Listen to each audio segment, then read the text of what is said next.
नमस्कार साथियों, आशा है कि आप सब ठीक ही होंगे। तो कल की क्लास में हम लोगों ने पढ़ा जियोमेट्री यानी कि ज्यामिति का सामान्य परिचय और ज्यामिति क्या होता है और ज्यामिति को कितने भागों में वर्गीकृत किया गया है। जैसा कि हम लोगों ने कल पढ़ा कि ज्यामिति को दो भागों में वर्गीकृत किया गया है। मुख्यतः ज्यामिति दो भागों में बांटा गया है। पहला है समतल ज्यामिति यानी कि प्लेन ज्योमेट्री और दूसरा है ठोस ज्यामिति यानी कि सॉलिड ज्योमेट्री। तो आज हम समतल ज्यामिति के अंतर्गत पढ़ेंगे समतल, बिंदु, रेखा, रेखाखंड और रेखाओं की जितनी भी प्रकार हैं सभी प्रकार की रेखाएं के बारे में पढ़ेंगे। तो पहले हम देखते हैं समतल यानी कि प्लेन क्या होता है। यह एक चपटा तल होता है जिसमें लंबाई और चौड़ाई होती है परंतु मोटाई यानी कि ऊंचाई नहीं होती है। यह एक द्विआयामी यानी कि 2D आयामी आकृति है। 2D मतलब क्या हुआ? 2 डायमेंशनल, द्विआयामी। समतल में मोटाई यानी कि ऊंचाई शून्य होती है। इसमें सिर्फ लंबाई और चौड़ाई होती है और जितनी भी चीज़ें हम समतल पर प्रदर्शित कर सकते हैं सारी चीज़ें हम समतल ज्यामिति के अंतर्गत ही पढ़ते हैं। जैसे कि यहाँ देख रहे हैं आप त्रिभुज यानी कि 3 भुजाओं वाली बंद आकृति को त्रिभुज कहते हैं। तो यहाँ देख रहे हैं ये 3 भुजा है इसमें और इसमें कोई ऊंचाई नहीं है तो ये भी समतल पर ही हुआ। और चतुर्भुज देख रहे हैं यह भी समतल है। वृत्त इसमें भी कोई ऊंचाई नहीं होती, यह भी समतल है। ये चतुर्भुज है, पैरेललोग्राम समांतर चतुर्भुज, इसमें भी कोई ऊंचाई नहीं है। ये भी देख रहे हैं चतुर्भुज है। यह रेखा भी जो है समतल पर ही दर्शाई जाती है। बिंदु देख रहे हैं, बिंदु भी समतल पर दर्शाई जाती है। और यहाँ देख रहे हैं हेक्सागन, यह भी समतल पर है। और यहाँ भी देख रहे हैं आप यह भी बहुभुज है। और आगे देख रहे हैं यह भी बहुभुज है। तो हम जाने यहाँ कि जिसमें x एंड y दो ही अक्ष हो, दो ही एक्सिस हो, उसमें यानी कि लंबाई और चौड़ाई हो, ऊंचाई एब्सेंट हो, वह सभी चीज़ें समतल ज्यामिति के अंतर्गत आती हैं। चलिए अब हम अपनी अगली टॉपिक की तरफ बढ़ते हैं। देखते हैं कि बिंदु, पॉइंट। बिंदु वह समतलीय आकृति है जिसमें ना लंबाई, ना चौड़ाई और ना ही मोटाई पाई जाती है। यानी कि बिंदु वह आकृति है जिसमें ना ही कोई लंबाई है और ना ही कोई चौड़ाई है और ना ही कोई ऊंचाई है, उसे हम क्या कहते हैं? बिंदु। एक हम हल्की, यही पेंसिल है, पेंसिल से हम हल्का सा कहीं भी हल्का सा टच कर दिए, जो भी हमें चीज़ दिखी वही है बिंदु। यानी कि कलम या बारीक पेंसिल से समतल पर बना सूक्ष्म चिन्ह को प्रदर्शित करता है, वह जो सूक्ष्म चिन्ह है वही बिंदु कहलाती है। शून्य त्रिज्या वाले वृत्त की आकृति का ही होता है लगभग, शून्य त्रिज्या वाले वृत्त को बिंदु कहते हैं। बिना आकृति व आकार वाले गणित संकेतिक चिन्ह को बिंदु कहते हैं। ये हुई तो हमारी बिंदु की परिभाषाएं। जैसे कि आप यहाँ देख रहे हैं कि यह एक समतल है, समतल यानी कि 2D प्लेन है। तो इसमें देख रहे हैं यह एक बिंदु हुआ, यह एक बिंदु हुआ, यह एक बिंदु हुआ, यह एक बिंदु हुआ, ऐसे कई बिंदु हैं। तो यानी कि हल्का सा भी कहीं से पेंसिल टच कर दिए और जो भी ये निशान मिला, ये जो हल्का सा निशान मिला, ये बिंदु है। यहाँ जैसे एक्स एक्सिस और वाई एक्सिस पर हम जो भी पॉइंट दर्शाते हैं, जो भी बिंदु दर्शाते हैं वो ऐसे हुआ, जैसे लिखते नहीं हैं 1,2, 2,3। तो जैसे 1 2 3 यहाँ हो गया और 1 2 3, 1 2 3 यहाँ तक हो, तो 3,3 यहाँ हमारा आसपास यहाँ कहीं आएगा। तो यह भी एक पॉइंट ही होता था। ये जो पॉइंट यहाँ आएगा 3,3 पर बनेगा, वह भी बिंदु, वह उसे हम बिंदु के ही माध्यम से दर्शाते हैं। और यहाँ पर ध्यान देने योग्य बात यह है कि यहाँ हम पहले यह जान लेते हैं एक्स अक्ष यानी कि एक्स एक्सिस को हम क्या कहते हैं? क्षैतिज रेखा। यानी कि वह रेखा जो दाएं से बाएं या बाएं से दाएं की तरफ जाए उसे हम क्षैतिज रेखा कहते हैं, हॉरिजॉन्टल लाइन कहते हैं। और जो अप टू डाउन या डाउन टू अप हो उसे हम वर्टिकल लाइन कहते हैं, यानी कि ऊर्ध्वाधर रेखा कहते हैं। और यह इसी रेखा को हम ग्राफ में एक्स अक्ष और वाई अक्ष के रूप में प्रदर्शित करते हैं। ये ऊपर की तरफ जो जाएगा, ये इधर ऊपर की तरफ जो गया है, ये वैल्यू हमारी पॉजिटिव में आएगी, और जो दाहिने साइड गया है वह वैल्यू हमारी पॉजिटिव आएगी एक्स एक्सिस पर। और जो इसके विपरीत बाएं साइड पे एक्स एक्सिस पर है, इसकी वैल्यू हमारी माइनस में आएगी। और जो वाई अक्ष के नीचे है उसकी वैल्यू हमारी माइनस आएगी, यानी कि ये 0,0 यह हमारी ओरिजिन हुई। इसी से नीचे इधर माइनस, इधर प्लस, इधर प्लस, इधर माइनस। तो ये first quadrant, second quadrant, third quadrant and fourth quadrant. और इन जो होती है हॉरिजॉन्टल लाइन और वर्टिकल लाइन, ये दोनों आपस में 90 डिग्री का एंगल बनाती हैं। तो यहाँ तक हम समझ लिए। चलिए अब हम अपनी नेक्स्ट पॉइंट की तरफ बढ़ते हैं। देखते हैं कि रेखा यानी कि लाइन क्या होती है। अनंत बिंदुओं के समूह को रेखा कहते हैं। रेखा को 2 दिशाओं में फैला सकते हैं, यानी कि बाएं भी फैला सकते हैं और दाएं भी। यह अनवरत अनंत तक बढ़ती जाएगी, दाहिने साइड भी और बाएं साइड भी। रेखा की परिभाषा, एक ऐसी लकीर जो दोनों दिशाओं में अनंत तक बढ़ती ही जाए उसे रेखा कहते हैं। और यह टेढ़ी मेढ़ी भी हो सकती है, ऐसी कोई मानी बात नहीं कि हमेशा सीधी ही रहे। रेखाएं कई प्रकार की होती हैं। चलिए हम देखते हैं। रेखा सामान्यतः 5 प्रकार की मानी गई हैं, वैसे तो और भी कई प्रकार की होती हैं। पहला देखते हैं सरल रेखा, दूसरा है वक्र रेखा, तीसरा है संगामी रेखा, चौथा है समांतर रेखा और पांचवा है तिर्यक रेखा। तो अब हम देखते हैं कि सरल रेखा क्या होती है। जब 2 निश्चित बिंदुओं को एक सीध में मिलाया जाए, अर्थात वह रेखा जो एक बिंदु से दूसरे बिंदु तक बिना बदले जाती है, सरल रेखा कहलाती है। यानी कि मान लो इस रेखा पर एक बिंदु यह है और एक बिंदु यह है, एकदम सीधे पर 180 अंश पर चली गई, वही रेखा है सरल रेखा। यह सरल रेखा का उदाहरण भी हो सकता है, क्योंकि देख रहे हैं आप ना, एकदम सीधी रेखा है, कहीं भी इसमें बेंट नहीं है, मतलब कहीं भी झुकाव या मुड़ाव नहीं है। देखते हैं अब हम सरल रेखा की कुछ विशेषताएं। सरल रेखा की केवल लंबाई होती है। सरल रेखा में केवल लंबाई होती है, देख रहे हैं ना आप, यहाँ केवल लंबाई, इसमें कोई चौड़ाई नहीं है।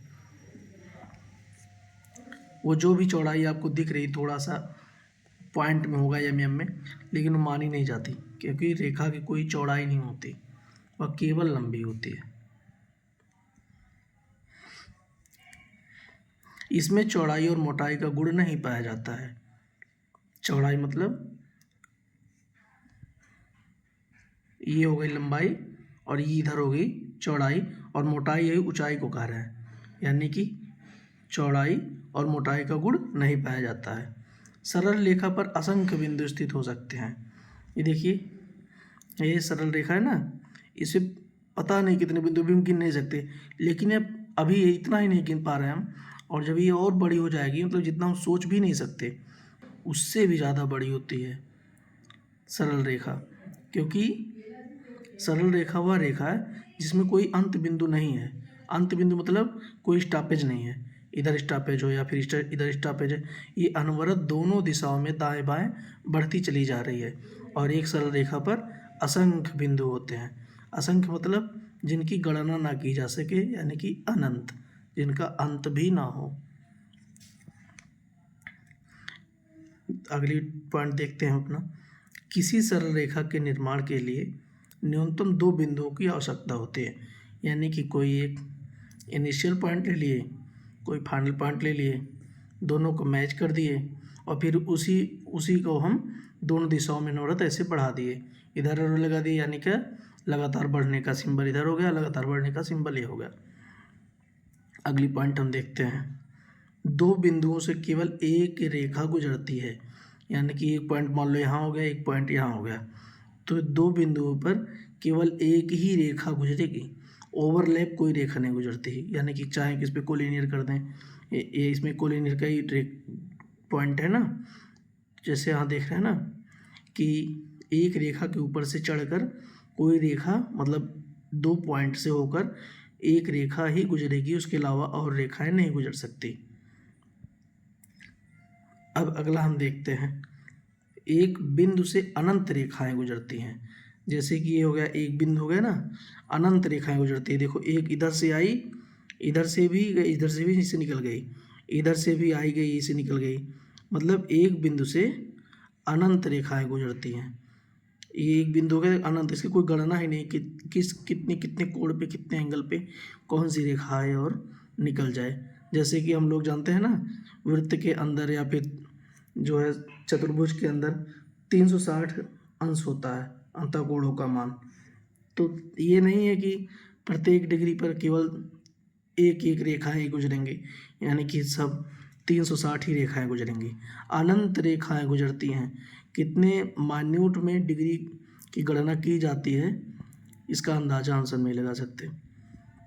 यानी कि इससे हम क्या समझे कि एक बिंदु से, यानी कि एक पॉइंट से अनंत रेखाएं खींची जा सकती हैं। दो या दो से अधिक बिंदु से केवल एक ही रेखा गुजर सकती है। जैसा कि हमने पढ़ा ना कि एक रेखा से दो बिंदु से केवल एक रेखा ही गुजर सकती है, वैसे दो या दो से अधिक बिंदु को अगर सीधी कतार में रख दी जाए तो एक ही रेखा गुजरेगी। अब हम आगे बढ़ते हैं। जैसा कि आप देख रहे हैं रेखाखंड यानी कि लाइन सेगमेंट। अब हम जानते हैं कि लाइन सेगमेंट क्या होता है। दो निश्चित बिंदुओं के बीच खींची गई रेखा को रेखाखंड कहते हैं। यह अनंत तक नहीं बढ़ती। अब इससे आप क्या समझे कि एक पॉइंट मान लो यह हो गया और एक पॉइंट यह हो गया। पॉइंट समझ रहे हैं ना, बिंदु हल्का सा ही होता है। एक पॉइंट ये हो गया और एक पॉइंट ये हो गया, दोनों के बीच खींची गई जो एक सीधी रेखा है वही रेखाखंड कहलाती है। रेखाखंड यानी कि एक कोई लंबी सी रेखा है, दो जगह दो काट दिए हम, यानी कि उसमें से दो कट लगा के एक टुकड़ा निकाल लिए, वो जो है हमारा जो निकला टुकड़ा वही रेखाखंड हो गया। यानी कि ऐसी रेखा जिसमें प्रारंभिक और अंतिम बिंदु दोनों होता है। ये मान लो इधर हो गई प्रारंभिक और इधर हो गई अंतिम बिंदु, यानी कि एक शुरुआती हो गई और एक अंत हो गया। दो बिंदुएं ही पाई जाती हैं शुरू और अंत में। चलिए अब हम देखते हैं कि किरण यानी कि रे किसे कहते हैं। रेखा का वह भाग जिसका एक अंत बिंदु हो, यानी कि एक बिंदु से स्टार्टिंग समझ लीजिए या एक अंत बिंदु हो, यानी कि रेखा यहाँ से होके एक बिंदु से होके निकल रही है और ये अनंत एक ही दिशा में बढ़ती चली जाएगी। या आप ऐसे समझ लें कि अनंत से होकर कोई रेखा आ रही है और एक जगह आके रुक जाए। यानी कि किरण में एक तरफ निश्चित होता है, मतलब एक बिंदु निश्चित है, एक तरफ नहीं बढ़ेगा, और दूसरी तरफ चाहे वह दाएं जाए चाहे वह बाएं जाए वह निश्चित नहीं होता, उसका कोई निश्चित दायरा नहीं कहाँ तक चली जाए, अनंत तक जाती है। अब इसकी हम नेक्स्ट परिभाषा देख लेते हैं। ऐसी रेखा जिसमें प्रारंभिक बिंदु होता है, यानी कि शुरुआती बिंदु तो होता है लेकिन अंतिम बिंदु एक नहीं होता, यानी कि कई दिशा में भी हो सकती है। ठीक, किरण एक ऐसी रेखा है जिसके केवल एक सिरे में तीर का निशान हो, उसे किरण कहते हैं। एक सिरे में देख रहे हैं आप, एक सिरे में तीर का निशान है, बाकी इधर अंत बिंदु है, यह अनंत तक बढ़ती जाती है। वही चीज़ें सारी परिभाषाएं कह रही हैं।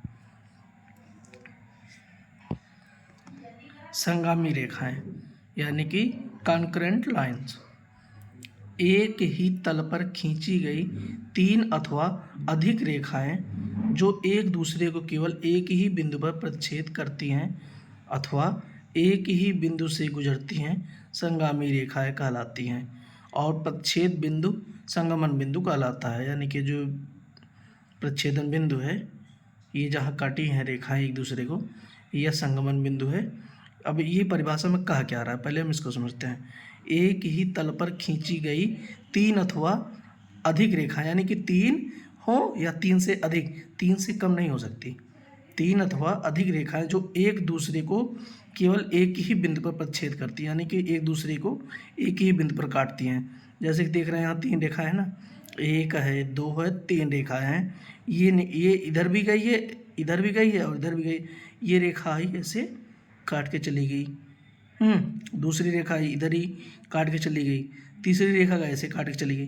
तीनों एक ही जगह पर, एक ही बिंदु पर, एक ही स्थान पर, एक ही एग्जैक्ट पॉइंट पर, एक ही एग्जैक्ट प्लेस पर काटी है। अब हम अगला देखते हैं। अगले फिगर में हमारा क्या है, अगला चित्र हमारा यह बताता है कि बोला था परिभाषा में कि 3 अथवा 3 से अधिक, यानी कि 3 से अधिक हो गई जितनी रेखाएं हैं, वो जो एक दूसरे को एक बिंदु पर प्रच्छेद करती हैं, वही कह रहा है। तो यहाँ देखते हैं, अब हम 3 का तो हम देख ही लिए, 4 का भी देख लेते हैं। 1 2 3 1 4, ये कुल 4 रेखाएं हैं। ये देख रहे हैं चारों भी एक ही जगह पर प्रच्छेद किए, एक ही जगह काटी हैं। अगला हम देख लिए, ऐसे मान लो ये हो गई 1 2 3 4 5 6 7 रेखाएं हो गई। ये सातों ऐसे एक ही जगह पर काटी हैं, ऐसे अनंत होती हैं। एक ही बिंदु पर जहाँ काटे 3 से अधिक हो, वो सब संगामी रेखाएं कहलाती हैं। और यह जो बिंदु है जहाँ काटी हैं, ये संगमन बिंदु कहलाता है। संगमन मतलब संगम, संगम समझ लीजिए जहाँ मेल हो।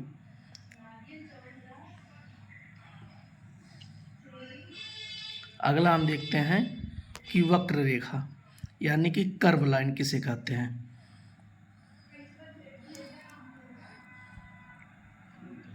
वक्र रेखा एक प्रकार की रेखा होती है, यानी अभी एक रेखा ही है जो सीधी ना होकर घुमावदार होती है।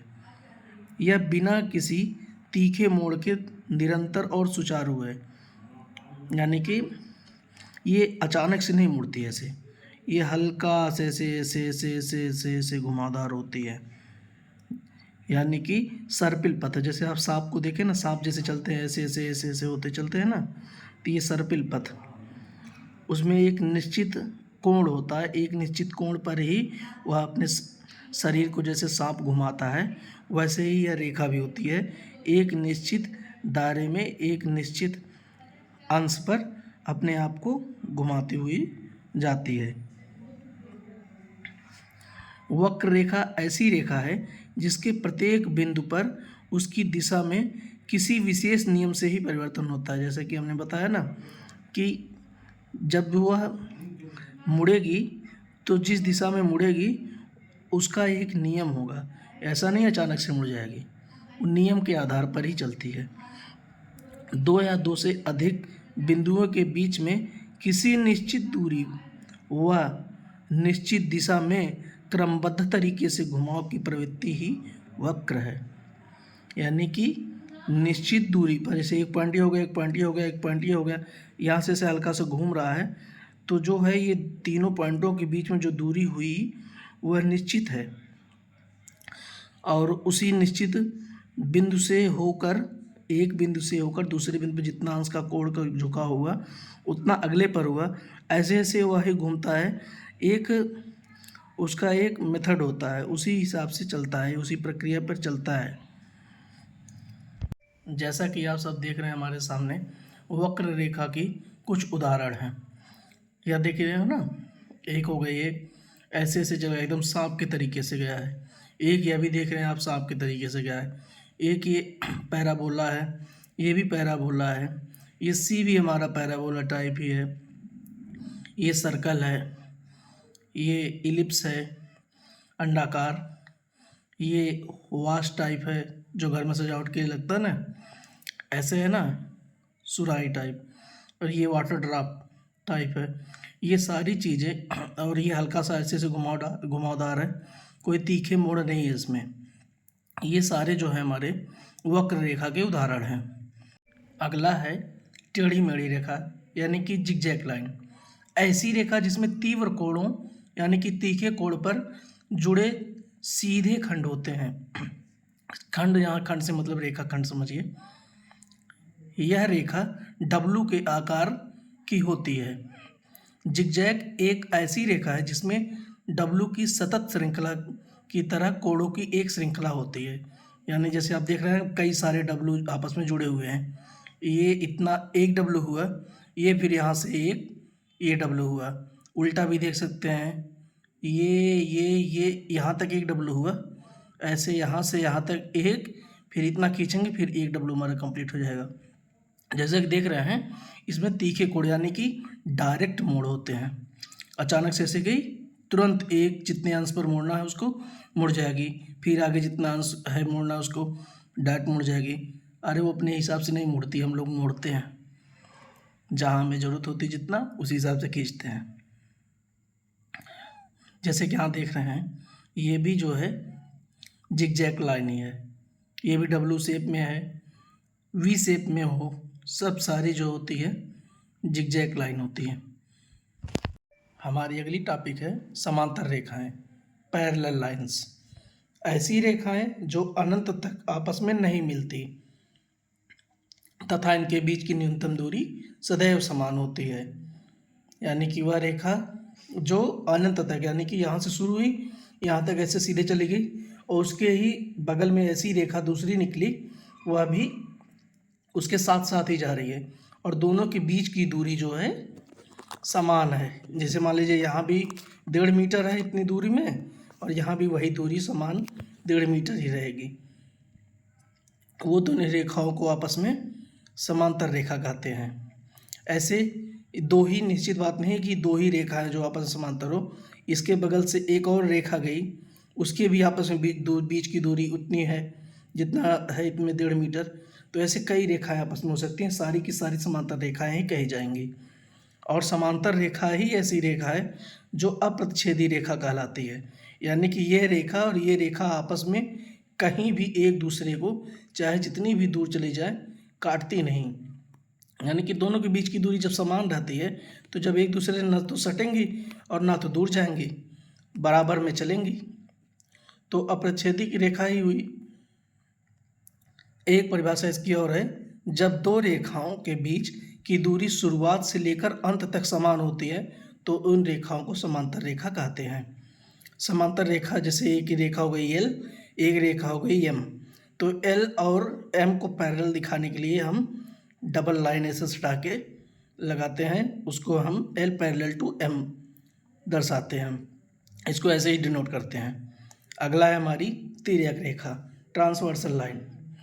जब दो समांतर रेखा को कोई अन्य रेखा काटती है तो उसे तिर्यक रेखा कहते हैं। जैसे कि एक रेखा एल हो गई, एक रेखा एम हो गई, दोनों आपस में समांतर हैं, उसको कोई अलग से नई रेखा आई और बगल से ऐसे काट के चली गई, मान लो एन आई काट के चली गई, यह तिर्यक रेखा हुई। अगला हम देखते हैं प्रतिच्छेदी रेखा। प्रतिच्छेदी रेखा, इंटरसेक्टिंग लाइंस। एक रेखा दूसरी रेखा को काटती हुई निकल जाए उसे प्रतिच्छेदी रेखा कहते हैं। और प्रतिच्छेदन बिंदु वह बिंदु है जहाँ रेखाएं एक दूसरे को काटती हैं। यानी कि एक रेखा आई और ये बगल से दूसरी रेखा है, दोनों आपस में एक पॉइंट पर जाके कट कर दिए और जो ये बिंदु है इसे हम प्रतिच्छेदन बिंदु कहेंगे। और ये जो दोनों रेखाएं आपस में एक बिंदु पर जहाँ कट रही हैं, या ऐसी रेखा है दोनों को जो एक दूसरे को कहीं काट रही हैं, उन दोनों रेखाओं को प्रतिच्छेदी रेखा कहते हैं। लंबवत रेखाएं, परपेंडिकुलर लाइंस। ऐसी रेखाएं जो आपस में 90 अंश के कोण पर काटती हैं वे लंबवत रेखाएं कहलाती हैं। यानी कि एक रेखा मान लीजिए ए बी है और दूसरी रेखा है सी डी, यानी कि ए बी को सी डी रेखा आई 90 अंश पर काटती हुई निकल गई, वह लंबवत रेखा कहलाती है। आप यहाँ देख रहे हैं कि ए बी परपेंडिकुलर, यानी कि ए बी लंबवत है किसके, सी डी के, यानी कि C D is perpendicular to A B, या हम ऐसे भी कह सकते हैं A B is perpendicular to C D. यानी कि दोनों देख रहे हैं आप आपस में 90 अंश पर काटे हैं। मान लीजिए ये सी डी है, ये पहले से थी, ये आई काटती हुई निकल गई, या फिर ए बी थी, ये पहले सी डी आई काटती हुई निकल गई। एक चीज़ और ध्यान दीजिएगा, 90 अंश का जो कोण होता है उसे ही हम क्या कहते हैं, समकोण कहते हैं। नेक्स्ट है अर्धक रेखा, लाइन बाइसेक्टर। एक रेखा दूसरी रेखा को दो बराबर भागों में विभाजित कर देता है, उसे हम क्या कहते हैं, अर्धक रेखा कहते हैं। इसकी एक दूसरी परिभाषा और भी है, अर्धक रेखा किसी भी रेखा या रेखाखंड को किसी भी अंश यानी कि कोण पर समद्विभाजित कर सकती है। यानी कि वह रेखा जो किसी भी रेखाखंड या रेखा को दो बराबर भागों में बांट दे, उसे हम क्या कहते हैं, अर्धक रेखा। जैसे कि आप देख रहे हैं पहले फिगर में कि P और Q एक रेखा है, उसे दूसरी कोई रेखा आई O पॉइंट पर काट के चली गई। तो यहाँ देख रहे हैं PQ को दो बराबर भाग में बांट दी, एक हो गया PO और दूसरा हो गया OQ, यानी कि PO is equal to OQ। और इसे आप देख रहे हैं 90 अंश के कोण पर बांट गई है। और अगली हम देख रहे हैं कि एक रेखा है LM, इसको जो है एक रेखा आई O पॉइंट पर काटी और निकल गई, तो L और M को दो बराबर भागों में विभाजित कर दी, O पॉइंट पर काटी है तो LO इक्वल टू OM। ऐसी तीसरे फिगर में देख रहे हैं O और P एक रेखा है, उसको कोई रेखा आई Q पॉइंट पर काटती हुई निकल गई और ये लगभग 120 अंश पर काटी है। अब एग्जैक्ट नहीं है, लगभग बता रहे हैं। तो यहाँ देख रहे हैं आप OQ और QP दो बराबर भागों में या OP रेखा बट चुकी है, तो इसे हम क्या कहते हैं, अर्धक रेखा। यानी कि ये जो लाइन है, इसको ये जो रेखा आगे काटी है, यही है अर्धक रेखा, जो इन दोनों को मतलब इस रेखा को काट के चली गई दो बराबर भागों में बांट के, यही है अर्धक रेखा। अगला हम देखते हैं लंबार्धक रेखा, परपेंडिकुलर बाइसेक्टर। एक रेखा दूसरी रेखा को 90 अंश पर समद्विभाजित करे तो उसे लंबार्धक रेखा कहते हैं। यानी कि एक रेखा, मान लीजिए ये एक रेखा हुई, दूसरी रेखा यानी कि PQ को दो बराबर भागों में समद्विभाजित करती हुई निकल गई, लेकिन काटी तो फिक्स है कि 90 अंश पर ही काटी है, यानी कि समकोण पर काटी है। यानी कि लंबार्धक रेखा वह रेखा है जो केवल 90 अंश के कोण पर ही काटती है, और अर्धक रेखा क्या होता है, 90 पर भी काट सकती है और वह किसी पर भी काट के हुई निकल सकती है, किसी भी अंश पर। वह 180 0 से 180 के बीच में ही रहेगा, ना तो 180 रहेगा और ना ही 0, यानी कि ना ही शून्य रहेगा। लंबार्धक रेखा में शर्त है कि वह 90 अंश पर ही काटेगी। तो जैसे आप यहाँ देख रहे हैं ON, line ON is perpendicular to line PQ, या फिर ऐसे भी कह सकते हैं PQ is perpendicular to ON। लेकिन ये पहले से रेखा थी PQ, ये जो रेखा बाद में आई काटी वही है लंबार्धक रेखा। यानी कि लंबार्धक रेखा ये है, ये नहीं है, यही है लंबार्धक रेखा। इसी का गुण है 90 अंश पर जो काटी और इनको दो बराबर भागों में, दो टुकड़ों में करके, बराबर टुकड़ों में करके चली गई। तो यहाँ देख रहे हैं PO is equal to OQ। Next है स्पर्श रेखा, टेंजेंट लाइन। यह हमारी होती है वृत्त में। स्पर्श रेखा कहते किसे हैं, जैसे कि आप पहले वृत्त को देख लें, यह है हमारा वृत्त। पहले समझते हैं फिर हम देखते हैं कि इसकी परिभाषा क्या है। वह रेखा जो वृत्त को छूते हुए निकल जाए, यानी कि एक पॉइंट पर टच करे, यही है स्पर्श रेखा, जो वृत्त को एक पॉइंट पर स्पर्श करते हुए निकल गई। और एक चीज़ और ध्यान देने लायक बात है कि एक वृत्त में असंख्य स्पर्श रेखाएं हो सकती हैं, मतलब कहीं से भी टच करके निकल जाएगी। कोई मानी बात नहीं है कि जहाँ हम ये लिख दिए हैं, मतलब जहाँ फिगर बना दिए यहीं से ही काटेगी। ये पूरे वृत्त में असंख्य बार कहीं भी काट सकती है। स्पर्श रेखा कहीं से भी होकर गुजर सकती है वृत्त में, वह भी इसके सरकमफ्रेंस यानी कि परिधि पर एक बिंदु से टच होकर। अब हम स्पर्श रेखा की परिभाषा देख लेते हैं। एक रेखा जो वृत्त को केवल एक ही बिंदु पर स्पर्श करती है स्पर्श रेखा कहलाती है। ध्यान दीजिएगा, स्पर्श करती है, ना कि काटती है, छू कर निकल जाती है एक बिंदु को, यानी कि हल्का माइन्यूट सा छू कर निकलती है, स्पर्श बिंदु कहलाता है। जिस बिंदु पर वह छूती है रेखा को, वही बिंदु जो है, वह रेखा जो वृत्त को जिस बिंदु पर छूती है वही स्थान स्पर्श बिंदु कहलाता है। नेक्स्ट है छेदक रेखा, यानी कि सेकेंड लाइन। पहले हम समझते हैं फिर परिभाषा देखेंगे।